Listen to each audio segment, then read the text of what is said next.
ପ୍ରକୃତିର ବିଚିତ୍ର ସୃଷ୍ଟି ବିରଳ ପ୍ରଜାତିର ପ୍ରଜାପତି ସେମାନଙ୍କ ସୁରକ୍ଷା ପାଇଁ ଓ ଜନସାଧାରଣଙ୍କୁ ପ୍ରଜାପତିଙ୍କର ଇକୋସିଷ୍ଟମର ବାଲାନ୍ସ ପାଇଁ ଉପଯୋଗିତା ବିଷୟରେ ଶିକ୍ଷା ଦେବା ପାଇଁ ଏବଂ ସେମାନଙ୍କ ଜୀବନଚକ୍ର ବିଷୟରେ ଜଣାଇବା ସହିତ ଦର୍ଶକମାନଙ୍କୁ ସବୁ ପ୍ରକାରର ପ୍ରଜାପତିଙ୍କୁ ଏକାଠି କରି ସେମାନଙ୍କର ସୁନ୍ଦରତା ଦର୍ଶାଇବା ପାଇଁ ବଟରଫ୍ଲାଇ ପାର୍କର ପରିକଳ୍ପନା। ଏହି କ୍ରମରେ ବାନରଘଟା ବାୟୋଲୋଜିକାଲ ପାର୍କ ବାଙ୍ଗାଲୋରରେ ବଟରଫ୍ଲାଇ ପାର୍କ ଏକ ସୁନ୍ଦର ପରିକଳ୍ପନା।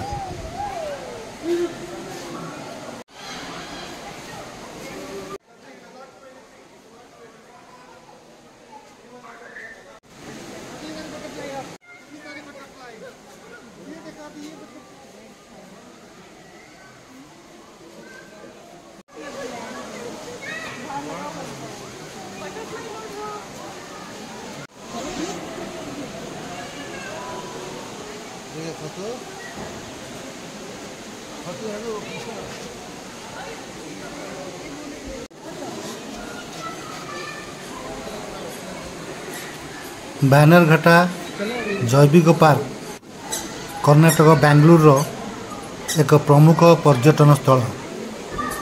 ଏଠାରେ ବିଭିନ୍ନ ଆକର୍ଷଣ ଓ ସୁବିଧା ସୁଯୋଗ ରହିଛି। ପ୍ରାଣ ସଫାରିରେ ବୁଲି ବାଘ, ସିଂହ, ଭାଲୁ ଇତ୍ୟାଦି ଦେଖିବା, ବଟରଫ୍ଲାଇ ମ୍ୟୁଜିୟମରେ ମଜା ନେବା, ବିଭିନ୍ନ ପ୍ରକାରର ଜୀବଜନ୍ତୁ ବିଷୟରେ ଜାଣିବା ଓ ବନ୍ଧୁତ୍ୱପୂର୍ଣ୍ଣ ଜୀବଜନ୍ତୁ ସହ ସମୟ ବିତାଇବା ଏଠାକାର ମୁଖ୍ୟ ଆକର୍ଷଣ।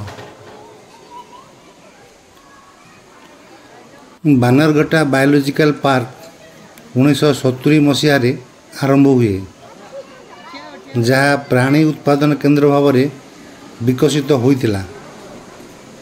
1988 ମସିହାରେ ଏହାକୁ ଅଧିକ ବିସ୍ତାର କରାଯାଇ ଆନିମଲ ନିଷ୍କ୍ୟୁ କେନ୍ଦ୍ର, ଜଙ୍ଗଲ ସଂରକ୍ଷଣ କରାଯାଇ ଅନ୍ୟାନ୍ୟ ପ୍ରାକୃତିକ ଅଞ୍ଚଳ ପ୍ରତିଷ୍ଠା ହୋଇଥିଲା। ବନରଘଟା ସଫାରି ତଥା ପ୍ରାକୃତିକ ଦର୍ଶନ ଅନୁଭୂତି ଯାତ୍ରୀଙ୍କ ମଧ୍ୟରେ ପ୍ରସିଦ୍ଧି ଲାଭ କରିଥିଲା।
ଯଦି ଆପଣ ବାଙ୍ଗାଲୋର ଯାଉଛନ୍ତି ତେବେ 22 କିଲୋମିଟର ଦୂର ବାଙ୍ଗାଲୋରରୁ ବନରଘଟା ବାୟୋଲୋଜିକାଲ ପାର୍କ ବଟରଫ୍ଲାଇ ପାର୍କକୁ ନେଇ ବୁଲିବା ପିଲାମାନଙ୍କୁ ଦରକାର। ପିଲାମାନେ ସେଠି ଅନେକ କଥା ଶିଖିବେ, ଦେଖିବେ, ଜାଣିବେ। प्रकृति सांगरे यही जो बटरफ्लाई माने प्रजापति माने केमती रहउचंती कंट्रोल करी से विषय देखिए। जदि कई रिसर्च करने चाहती यहाँ उत्कृष्ट स्थान।